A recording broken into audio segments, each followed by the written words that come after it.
In the previous section of chapter 1 revision series हमने ये सारा कंप्लीट कर लिया था, राइट। अब हमें करना है एक्सरसाइज 1.3। 1.4 आपके सिलेबस का पार्ट नहीं है, और 1.3 जो है ये बहुत ही ज्यादा इंपॉर्टेंट है। इस चैप्टर की वेटेज को देखते हुए इसके सारे क्वेश्चंस आपको करने हैं, ठीक है। तो 1.3 में अगर आप आते हो तो देखो फर्स्ट क्वेश्चन क्या है आपका। जो आपका फर्स्ट क्वेश्चन है that is prove that root 5 is irrational. अब जैसे आप रूट 5 को प्रूव करोगे वैसे ही रूट 3 भी होगा, वैसे ही रूट 2 होगा, सारे इसी तरह से होंगे जो इरेशनल वाले केस, ठीक है। तो आपको एक का केस समझना है, जैसे कि अब किस तरह से क्वेश्चन आपको सॉल्व करना होता है। जैसे कि मैंने कहा आपको रूट 5 का जो होगा केस उसी तरह से रूट 3 करोगे, उसी तरह से रूट 2 भी होगा, ठीक है। कुछ भी आ सकता है आपके एग्जाम में। फर्स्ट ऑफ ऑल किस तरह से इस क्वेश्चन में आगे बढ़ा जाता है, हम अपोजिट कॉन्ट्राडिक्शन लेते हैं। हम क्या लेते हैं? कॉन्ट्राडिक्शन। कॉन्ट्राडिक्शन का मतलब अगर आपको कहा जा रहा है कि प्रूव करो इरेशनल नंबर है, तो हम मानेंगे कि वो rational number, that is contradiction. तो हमने क्या एज्यूम कर लिया, let us assume that root 5 is a rational. क्या है? रैशनल नंबर, ठीक है। अब रैशनल नंबर है तो ए बाई बी या पी बाई क्यू की फॉर्म में होना चाहिए, और उसकी कंडीशन ये होती है कि जो ए और बी होते हैं वो को प्राइम होते हैं। को प्राइम का मतलब अगर मैं कह रहा हूँ ए एंड बी आर को प्राइम नंबर, तो इट मीन्स कि दोनों का जो एचसीएफ होगा, हाईएस्ट कॉमन फैक्टर दोनों के बीच में 1 होगा। यानी कि 1 के अलावा ये दोनों किसी भी कॉमन टेबल में नहीं आ सकते। जैसे कि मैंने कहा 3 और 7 ये को प्राइम है, दोनों सिर्फ 1 के टेबल में ही आएंगे ना। 1 3 जा 3, 1 7 जा 7। और कोई और टेबल है इसमें 3 भी आता है और 7 भी आता है, नहीं है ना, तो ये को प्राइम। तो आपने कहा कि, और जो रैशनल नंबर होता है उसकी यही कंडीशन होती है। जब आप कहते हो कि भैया 2/5 ये एक रैशनल नंबर है, तो पी बाय क्यू की फॉर्म में या ए बाय बी की फॉर्म में होता है, और 2 और 5 जो होता है आपका। और इसलिए जब आपको ये कहा जाता है कि भाई 20, जब आप कहते हो ना 20/50 ये रैशनल नंबर है, तो ये गलत हो जाता है, क्योंकि आपको उसको सिंप्लीफाई करके ऐसी स्टेज पे लेके जाना होता है जब वो को प्राइम स्टेज पर आ जाए। अगर आप सिंप्लीफाई नहीं करते तो फिर आप गलत कर रहे हो, क्योंकि ये कंडीशन फिर आपकी सेटिस्फाई नहीं होती है। तो मैथ्स में छोटी छोटी चीजों का बहुत बारीकी से ध्यान करना होता है। ये बात समझ में आ गई, ठीक है। अब इसको आपने ले लिया क्वेश्चन 1, ये आपकी क्या हो गई क्वेश्चन 1, ये क्लियर है, ठीक है। फिर आप क्वेश्चन में कैसे आगे बढ़ोगे? Squaring both side. क्या? Squaring both side. अब रूट 5 का स्क्वायर करूंगा तो 5 आएगा, इसका स्क्वायर करोगे तो क्या आएगा? A square by b. Cross multiply करोगे ये हो जाएगा 5b² equal to a square. This is equation number 2। This is equation number 2। यहां तक कोई डाउट है तो किसी को बताओ। क्लियर है यहां तक? ठीक है। अब देखो इस चीज को मैथमेटिकली कैसे रीड किया जाता है। Can I say that b² is equal to a square by 5।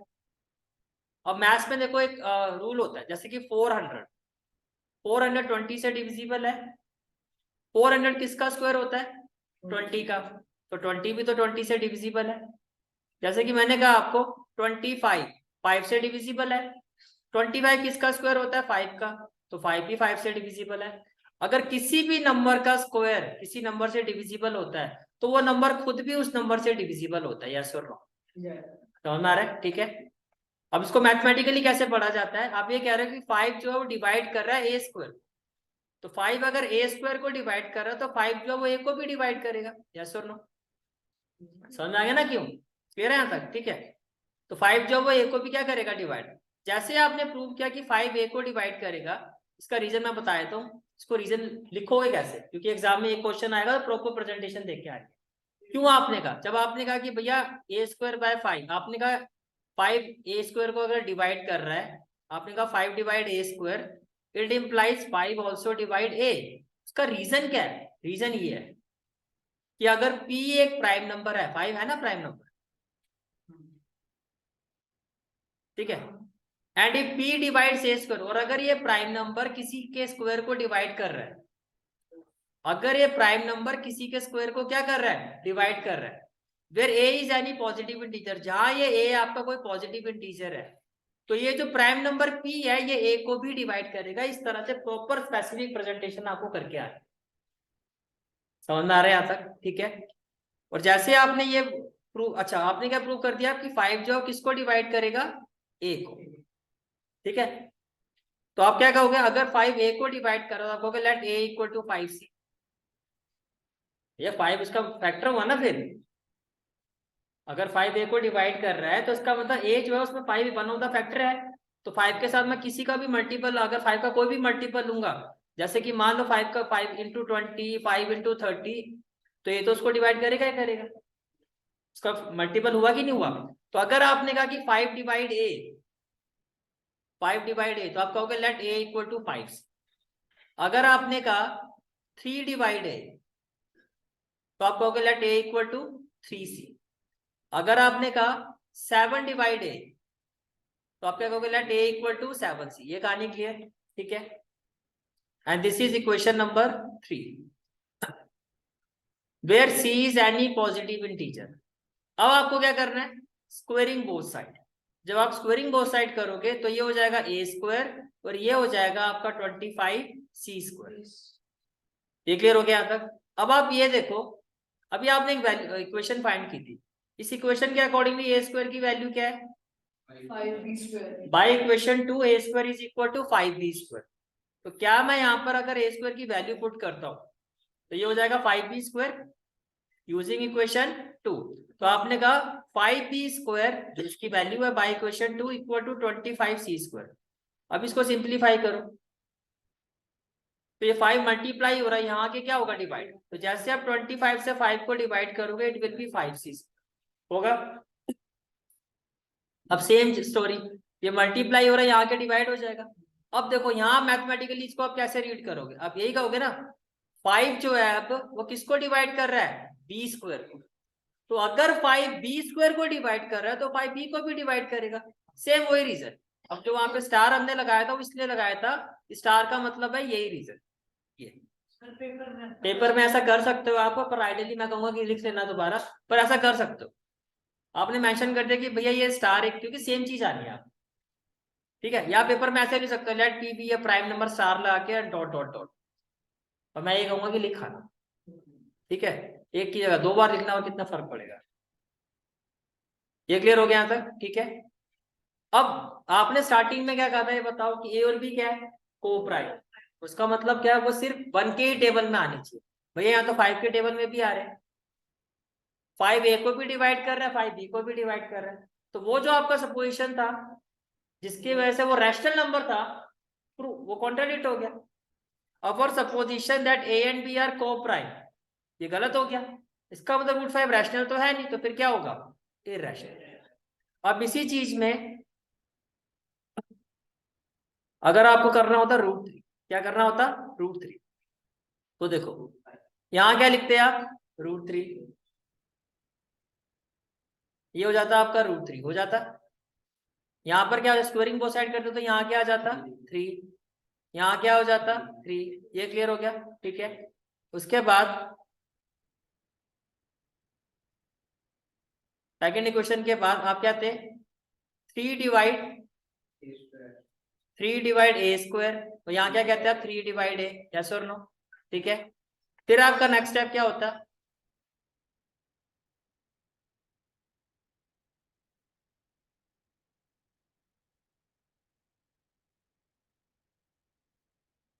फिर आपका नेक्स्ट स्टेप ये होता, अब 3 डिवाइड किसको कर रहा है, ए को। यहाँ आपने लिखा 3, यहाँ आपने क्या लिखा 3, तो यहाँ पर क्या हो जाता आपका that a equal to 3c, yes और नो, हो जाता, ठीक है। फिर क्या हो जाता, फिर c is any positive integer, आप स्क्वायरिंग बोथ साइड करते, तो जब आप स्क्वायरिंग बोथ साइड करते तो यहाँ पर क्या आ जाता आपका a square equal to 9c square, हो जाता है a square equal to 9c square. अब देखो यहां से ए स्क्वायर की वैल्यू कितनी है आपकी 3b स्क्वायर, इक्वेशन 2 से ए स्क्वायर की वैल्यू कितनी है 3b स्क्वायर। पहले बताओ ये क्लियर हो गया, ठीक है।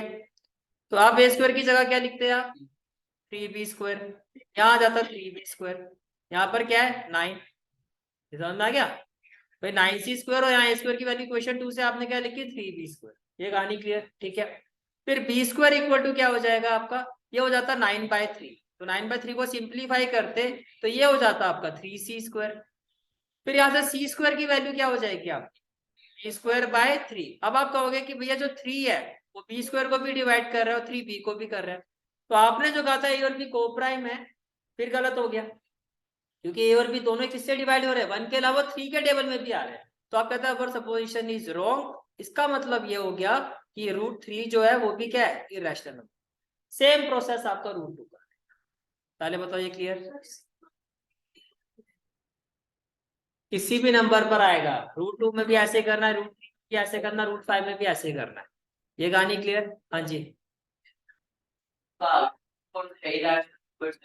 वो आएगा क्यों मेरे भाई? नहीं, जो चीज है नहीं वो मैं क्यों बोलूंगा? जब वो इरेशनल है नहीं तो मैं कैसे कह दूं, प्रूव कर दूं? इसमें जो भी आएगा भाई, अगर मैं कुछ प्रूव करने के लिए कह रहा हूँ तो वो होगी तभी कहूंगा ना। जो है नहीं वो कैसे प्रूव करा दूं? फिर तो मेरे दिमाग में फर्क है। नहीं, हो जाता है, पढ़ाई ज्यादा हो जाती है। ठीक है। अच्छा इधर देखो,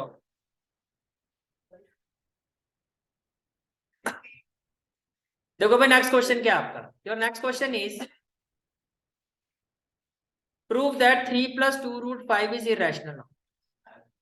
ठीक है, ये क्वेश्चन आने के चांसेस ज्यादा रहते हैं। अब देखो कैसे करोगे आप? Let us assume that 3 + 2√5, again irrational पूछा तो आप क्या कहोगे? रैशनल।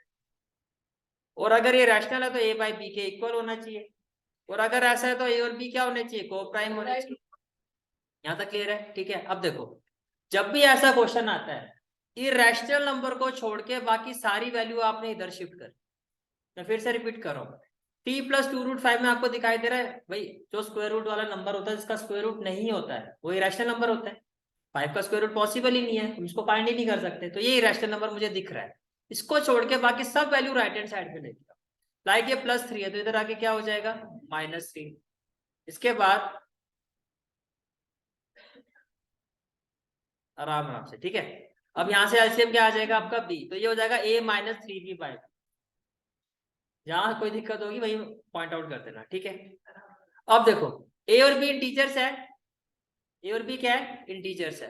तो कह रहे हैं दैट a - 3b/2b, ये भी एक इंटीजर होगा, ये भी क्या होगा? एक इंटीजर होगा। ये क्लियर हो गया?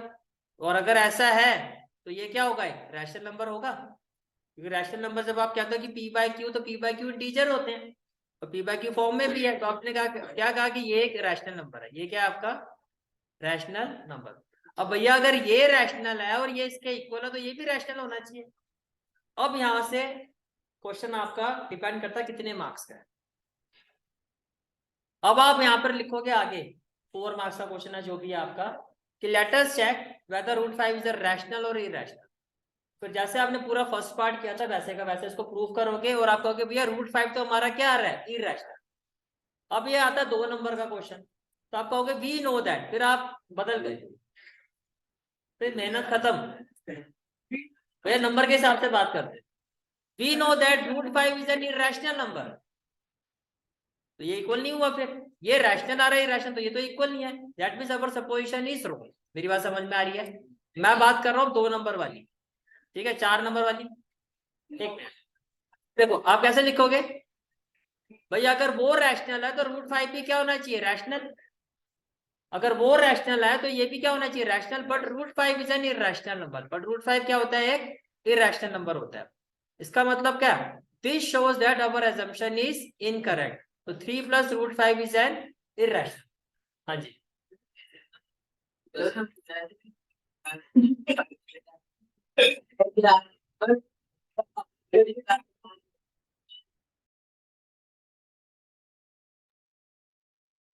The last question, prove that following are irrational, that is 1/√। देखो सेम प्रोसीजर होगा इसमें भी आपका, किस तरह से आगे बढ़ोगे? Let us assume that 1/√2 is a rational number, तो किसके इक्वल होना चाहिए? a/b, और a और b क्या होंगे आपके? को-प्राइम। मैंने आपको अभी बताया जब भी ऐसा केस आता है तो आपको इरेशनल नंबर को अलग कर देना है। और यहाँ पर आपको दिख रहा है कि इरेशनल नंबर क्या है आपका? √2। जब आप क्रॉस मल्टीप्लाई करोगे तो √2 इंटू a, तो b into 1, b equal to क्या हो जाएगा? √2। तो √2 इक्वल टू क्या हो जाएगा? b/। ये क्लियर हो गया? ठीक है। b/a किस फॉर्म में है आपका? कह रहे थे b/a जो है आपका वो p/q फॉर्म में है, इसका मतलब रैशनल नंबर है। p/q is in the form of p/q, then it is an rational number, तो ये भी क्या होना चाहिए? रैशनल। अगेन 4 मार्क्स का क्वेश्चन होगा, तो let us check whether it is a rational और इरेशनल। 2 नंबर का होगा तो पलटी मार जाओगे। You know that it is an irrational number, जैसे कि मान लो कोई खास गेस्ट आता तो बड़े समोसे वगैरह बड़े प्यार से ट्रीटमेंट होता है, तो दूर का आया था बस पानी पूरी से काम चला लेते हो, चाय चाय करके, वो वाली बात है। ठीक है, क्लियर हो गया भाई क्वेश्चन है। But root two is an irrational number, तो इसमें आप फिर कैसे करोगे?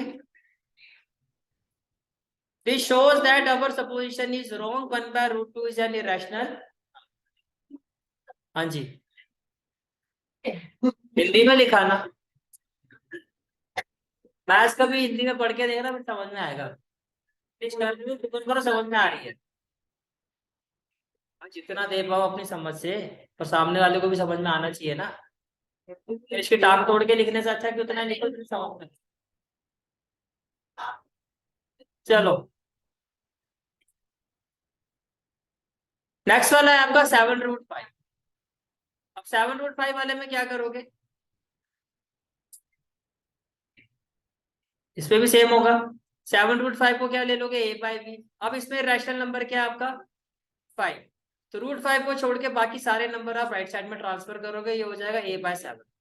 आप कहोगे a/7 भी जो है किस फॉर्म में है, p/q, इसका मतलब ये रैशनल है, तो ये भी रैशनल होना चाहिए, but we know that √5 is an irrational number. Clear हो गया क्वेश्चन? ठीक है, लास्ट वन इज 6 + √2।